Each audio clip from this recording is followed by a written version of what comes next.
বিসমিল্লাহির রহমানির রহিম।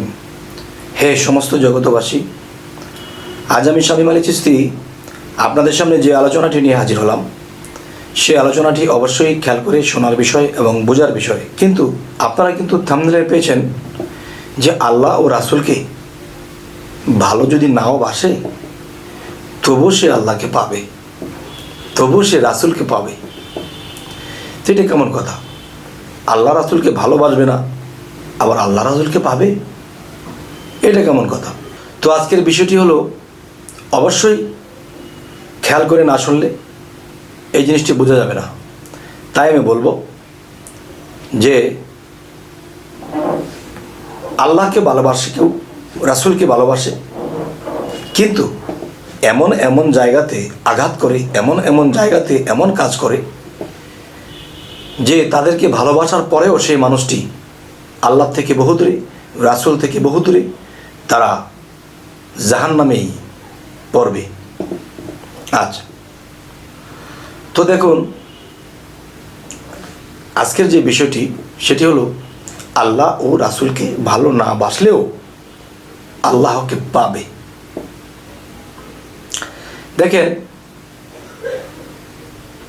যেমন একজন পাগল ছিল, তখন মুসা নবী যখন তাকে জিজ্ঞাসা করেছিল, এই বলো দেখি, এই শুয়ের ফটো দিয়ে এই পৃথিবীটাকে আল্লাহকে দিতে পারবে, বা এই পৃথিবীটা কি শুয়ের ফটো দিয়ে যাবে? তখন সেই পাগলাটি বলেছিল যে আল্লাহকে গালমন্দ করে একটা কথা বলেছিল যে আল্লাহ এটাও পারে, আল্লাহ এটাও পারে, শুয়ের ভিতর দিয়ে সারা বিশ্ব ঢুকাইতে পারে। এখন অন্য কারো গেছে, কোনো মুন্সি মৌলবি, কোনো ইবাদতকারী, তাকে জিজ্ঞাসা করা হলো, দেখুন তো এই শুয়ের ফটোটা দিয়ে একটা ডিম ঢুকবে? তিনি বলল কি যে এটা কি সম্ভব, এই শুয়ের ফটো দিয়ে কি ডিমটা ঢুকবে? আর সে পাগল কি বলেছে যে শুয়ের ফটো দিয়ে পৃথিবীটাই ঢুকে যাবে। কিন্তু আল্লাহকে বকাঝকাও করে, কিন্তু আল্লাহর প্রতি ঈমান আছে যে এখান দিয়ে এটা যাবে। তো আজকের আলোচনার মূল যে বিষয়টি সেটি হলো, দেখুন যে আল্লাহর ইবাদত করেনি এমন ব্যক্তি, আল্লাহর কোনো কাজ করেনি, কিন্তু সে কি করে, যে তার মনের মধ্যে ধারণা ছিল এই সমস্ত বিশ্বজগৎ, সমস্ত সৃষ্টি জগৎ আল্লাহ সৃষ্টি করেছে এত সুন্দর করে, না জানি আল্লাহ কত সুন্দর, সুবহানাল্লাহ। কিন্তু তাকে আল্লাহর ইবাদত করতে দেখা যায় না, আল্লাহকে ডাকতে দেখা যায় না, আল্লাহকে রাসূলকে ভালোবাসতে দেখা যায় না। সে কি বলে, তার অন্তরে একটা জায়গা দিয়েছে যে আল্লাহ বিশ্বজগৎ এত সুন্দর করে সৃষ্টি করেছে, না জানি আল্লাহ কত সুন্দর। সারা জীবন ইবাদত করে যেটা পাবে, এই যে সে মনে মনে ভেবেছে, এটাই কিন্তু আল্লাহ খুশি হয়ে গেছে।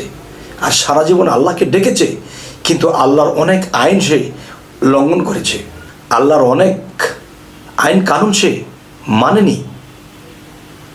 কিন্তু আল্লাহর কাজ করার ফাঁকে ফাঁকে, আল্লাহকে ডাকার ফাঁকে ফাঁকে সে আল্লাহর আইন তো মানেনি, বিভিন্ন পাপ কাজ করেছে, বিভিন্ন লোভনীয় কাজগুলো করেছে, খারাপ কিছু করেছে। আর যে একবার অন্তরে বিশ্বাস করেছে এই পৃথিবী আল্লাহ এত সুন্দর করে সৃষ্টি করেছে, না জানি আল্লাহ কত সুন্দর, এতটুকু কথাই তার হৃদয়ে গেঁথে রেখেছে। আর এই কথাটাই আল্লাহ ও রাসূল শ্রবণ করেছে। আচ্ছা, তাহলে সে আল্লাহকে ডাকেনি, আল্লাহর তো ইবাদত করেনি, কিন্তু আল্লাহর কিছু কথার উপরে, আল্লাহর কিছু বিষয়ের ভিতরে সে ঈমান এনেছে এবং হৃদয়ে স্থান দিয়েছে। আর সেই হৃদয়ে আল্লাহ নিজেই বসত করে নিয়েছে। আচ্ছা, এই গেল একটা বিষয়। আরেকটা বিষয় হলো, একজন ব্যক্তি আল্লাহকে কখনো ডাকে না, রাসূলকে কখনো ডাকে না। সে শুধু বলে কি, ইয়া গাউসুল আজম, ইয়া গাউসুল আজম। আচ্ছা, আবার কি বলে যে কি আবল তাবল বলে, কেমন কেমন করে। যদি কেউ আল্লাহর ইবাদত করে তাদেরকে দেখে সে হাসে, যারা ইবাদত করতেছে তাদেরকে দেখে সে হাসে, কারণ তারা আইন পালন করছে কিন্তু আল্লাহকে মূলত ভালোবাসে না। আর যে আল্লাহকে ভালোবাসে তার অনেক আইন মানতে দেখা যায় না, নামাজ, রোজা, হজ, যাকাত কিছুই দেখা যায় না, কিন্তু বিতর্কত সে আল্লাহকে লাভ করে বসে আছে। আচ্ছা, সেই ব্যক্তিটি কি নাম জপে? ইয়া মুর্শিদ, ইয়া মুর্শিদ। সে মুর্শিদ নাম জপনা করে, কিন্তু সে রাসূল নামও জপে না। রাসূল নামের উপরে প্রেমও নেই, আল্লাহ নামের উপরে কোনো প্রেম নেই।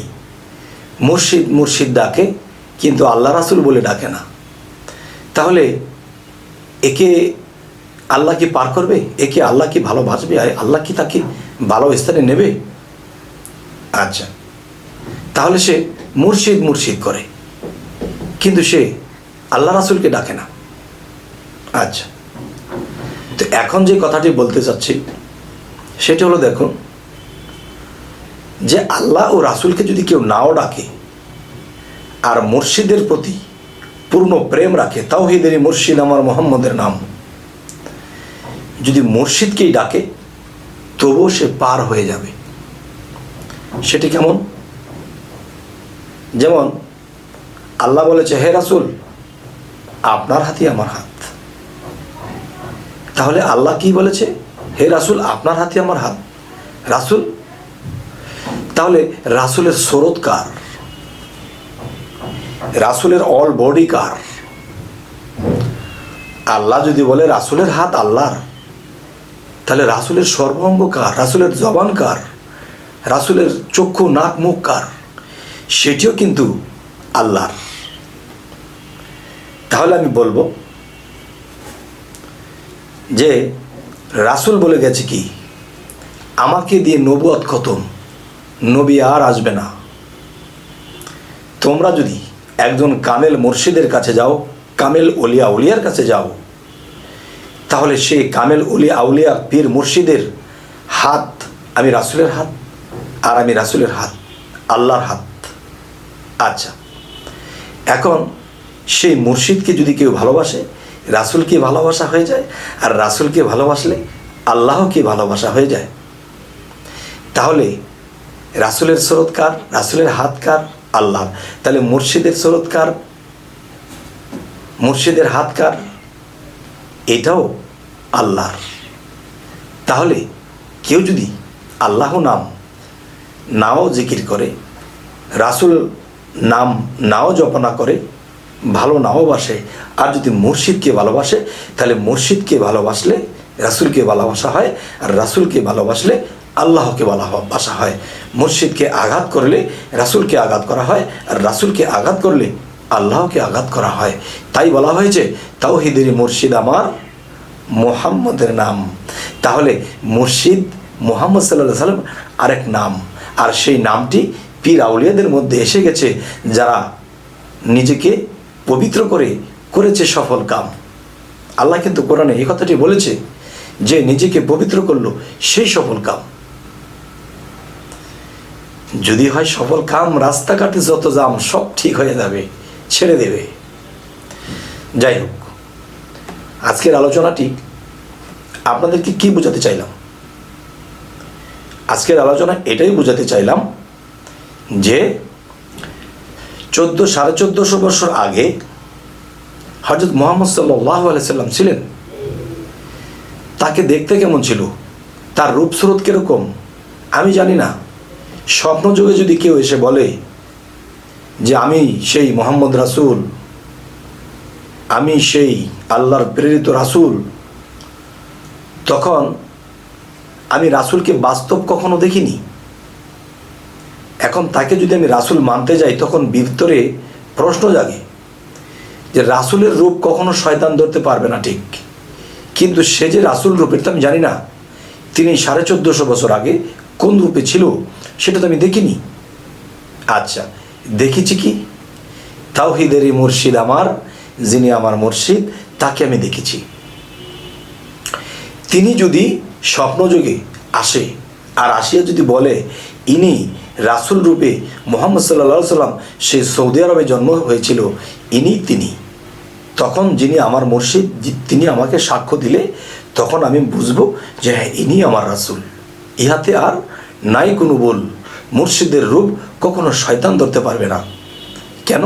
সূরা কাহাফের 17 নম্বর আয়াতের মধ্যে আল্লাহ বলেছে, যারা আমার মুর্শিদকে ধরল না, বুঝলো না, পাইল না, মানল না, তারা পথভ্রষ্ট। এই কথাটা সূরা কাহাফ 17 নম্বর আয়াতে আল্লাহ বলেছেন। তাহলে যার কথা আল্লাহ বলেছেন তার রূপ কখনো শয়তান ধরতে পারবে না। দেখেন, আমি মুর্শিদকে দেখেছি। এখন অন্য কোনো কেউ যদি স্বপ্নযোগে আসে, এসে অন্য কোনো রূপে যদি আমাকে বলে যে আমি তোমার মুর্শিদ, তখন আমি মানব না। কেন মানব না? যে আমার মুর্শিদকে আমি দেখেছি, তিনি তো এরকম নয়। আর রাসূল রূপে বা রাসূলের রূপ ধরে যদি অন্য কোনো খবিশ শয়তান, জিন শয়তান, বিভিন্ন খারাপাত্মা, তারা যদি একটা যে কোনো রূপ ধারণ করে এসে যদি বলে যে আমি সেই দিনের নবী রাসূল, তখন মানতে গেলে আমার হয়ে যাবে ভুল, পাবো না আর কোনো দিন কুল। আসলে কথার যে মূল সেটি হলো, যদি আমার মুর্শিদ রূপ এসে বলে দেয় যে হ্যাঁ, তিনি 1400-1450 বছর আগে তিনি এই রূপে ছিলেন, তাকে সালাম শ্রদ্ধা করো, তখনই আমি করব। তখন আমি শয়তানের অসওয়াসা থেকে বেঁচে যাব, শয়তানের হাত থেকে আমি বেঁচে যাব। কারণ সাক্ষ্য দিতে হবে আমাকে যে তিনি যে রাসূল, কারণ রাসূলকে তো আমি বাস্তব কখনো দেখিনি। আচ্ছা, যখন আমার মুর্শিদ পরিচয় করে দেবে যে হ্যাঁ, ইনি রাসূল, তখন যদি অন্য কোনো দিন এই রূপে রাসূল এসে বলে আমি রাসূল, তখনই আমি তাকে মূল্যায়ন করব, সালাম শ্রদ্ধা করব। তবে হে সমস্ত জগতবাসী, আজকের যে আলোচনাটি আপনাদেরকে যা বোঝাতে চাইলাম, যে মুর্শিদকে আঘাত করলে রাসূলে পাবে, রাসূলে আঘাত পাইলে আল্লাহ পাবে। তাহলে মুর্শিদকে যখন আমি ডাকবো তখন এটা রাসূল পাবে, আর রাসূল পাইলে এটা আল্লাহ পেয়ে যাবে। যেমন আরও একটি প্রমাণ রয়ে গেছে যে হযরত মুহাম্মদ সাল্লাল্লাহু আলাইহি সাল্লাম যখন আবু হুরায়রার বাড়িতে গিয়েছিলেন, আবু হুরায়রার বাড়িতে যখন গেলেন, তখন তিনি ইবাদত করতে করতে করতে করতে হাত পা সমস্ত কিছুর দাগ পড়ে গেছে, মানুষের একটা ডাইস হয়ে গেছে। তখন এই দৃশ্য দেখে নবীজি কত খুশি হয়ে গেছে। তখন আবু হুরায়রা বলল যে হুজুর, আপনি একটু দাঁড়ান, আপনার জন্য একটু শরবত করে নিয়ে আসি। তখন শরবত আনতে গেছে, আর এই দৃশ্য দেখে আর আল্লাহকে বলছে, আর নবীজি কত খুশি যে হে আল্লাহ, আমার আবু হুরায়রা এত ইবাদত করেছে, এত সেজদা করেছে যে এই পাথরটাকে হার মানিয়ে দিয়েছে। এই পাথরের মধ্যে হাতের দাগ, পায়ের দাগ, শরীরের গঠন এখানে ডাইসের মতো হয়ে গেছে, তাহলে সে কত তোমার ইবাদত করেছে। তখন জিবরাইল এভাকে এসে বলতেছে, হে হুজুর, আবু হুরায়রাকে নিয়ে আপনি এত আনন্দিত হবেন না। কেন? যে সে জীবন ভরে যে সেজদা করেছে, একটা সেজদাও আল্লাহ গ্রহণ করেননি। তখন এই কথা শোনার সাথে সাথে নবীজির চোখে অধরে পানি ঝরছে। আর এই সময় শরবত নিয়ে আবু হুরায়রা যখন হাজির হলো যে হুজুর শরবতটা নেন, তখন দেখে হুজুরের মুখ লীলা হয়ে গেছে, কান্নার একটা ভাব এসে গেছে, চোখ দিয়ে পানি পড়তেছে। হুজুর, আমি কি আপনাকে কোনো কষ্ট দিলাম? আমি আপনাকে কোনো যন্ত্রণা দিলাম? আপনার একটু আগে হাসি মুখ দেখেছি, এখন আপনার চোখের মধ্যে মেঘাচ্ছন্ন হয়ে গেছে, আপনি এত কষ্টে আপনি কাঁদছেন, আমি কি কোনো ভুল করেছি? তখন বলল, আবু হুরায়রা রে, তুই যে এই ইবাদত করেছিস, এত ইবাদত করেছিস, তোর শরীরের ডাইস হয়ে গেছে পাথরের মধ্যে। এটা দেখে আমি খুব খুশি হয়ে গেছিলাম। আমাকে জিবরাইল এই মাহাত্ম জানাইলো, তুই সারা জীবনে যা ইবাদত করেছিস রে, কোনো ইবাদত, কোনো সেজদা আল্লাহ গ্রহণ করেনি। তখন আবু হুরায়রা অট্ট হাসি দিয়ে বলতে লাগলো, হুজুর, এর জন্য আমার কোনো দুঃখ নেই, আপনি আনন্দের সাথে এই শরবতটা পান করেন। তখন বলতেছে আবু হুরায়রা, হুজুর, আপনি একটু বলেন যে আল্লাহ আমার সেজদা নিল কি নিল না, এটা আমার দেখার বিষয় না। হুজুর, আপনি কি আমার প্রতি সন্তুষ্ট আছেন? আপনাকে কি আমি সন্তুষ্ট করতে পেরেছি? আমার প্রতি কি আপনি সন্তুষ্ট আছেন? তখন আবু হুরায়রা বলল, আবু হুরায়রা, আমি তোর উপরে অনেক খুশি হয়ে গেলাম, আমি তোর উপরে অনেক খুশি, আমি তোর উপরে কোনো রাগ নেই, গোসা নেই। তখন আবু হুরায়রা বলতে লাগলো, হুজুর, আল্লাহ খুশি হলো বেজার হলো এটা আমার দেখার দরকার নেই, আপনি যে খুশি আছেন আমার আর কিচ্ছু দরকার নেই। তখন বলল, জিব্রাইল এসে বলতেছে কানে কানে, হুজুর, আল্লাহ এই মুহূর্তে খবর পাঠাই দিলেন, আপনি যেহেতু খুশি আছেন তাহলে আল্লাহও খুশি হয়ে গেছে। সুবহানাল্লাহ। তখন আবার অট্টহাসি দিয়েছে হযরত মুহাম্মদ সাল্লাল্লাহু আলাইহি সাল্লাম, হে আবু হুরায়রা, তোমাকে আল্লাহ পরীক্ষা করেছিল, তুমি পরীক্ষায় পাশ করেছো। তুমি যখন বলেছো যে আমি খুশি আছি কিনা, আর আমি যখন বলেছি আমি খুশি আছি, তখন আল্লাহ খুশি হয়ে গেছে। হে জগতবাসী, আল্লাহকে যতই সাজদা করি, যতই ইবাদত করি, কাজ হবে না যতক্ষণ পর্যন্ত রাসূল সন্তুষ্ট না হবে, আর যতক্ষণ পর্যন্ত বেলায়েতের যুগে তার মুর্শিদ খুশি না হবে, ততক্ষণ পর্যন্ত বিফল জিন্দিগি, বিফল ইবাদত। কারণ মুর্শিদ কি? এই মুর্শিদ বিষয়টা কি? এই মুর্শিদ হলো, পীর হলো মাটির দেহ নিয়ে, আর মুর্শিদ এই পীরের রূপে, এর মধ্যে মুর্শিদ রূপে খেলছে সাই। মুর্শিদ যখন খুশি হয়ে যায়, রাসূল খুশি হয়ে যায়, রাসূল যখন খুশি হয় তো আল্লাহ খুশি হয়ে যায়। তাই আমি বলবো, হে সমস্ত জগতবাসী, যে আমরা আল্লাহর হাত, রাসূলের হাত এবং মুর্শিদের হাত, এই তিনটা হাত যখন একাত্র করে আমরা মানতে শুরু করব, তখনই আমাদের এই মানব জীবনটা ধন্য হয়ে যাবে। তো আজকের আলোচনা আপনাদের সামনে করলাম, এবং কী ধরনের আলোচনা আপনারা সামনে চাইতেছেন বলবেন, এবং আমাদের চ্যানেলটিকে সাবস্ক্রাইব করে নেবেন, পরবর্তীতে যেন ভালো আলোচনা এনে দিতে পারি। তো সকলেই ভালো থাকবেন। আল্লাহ হাফিজ।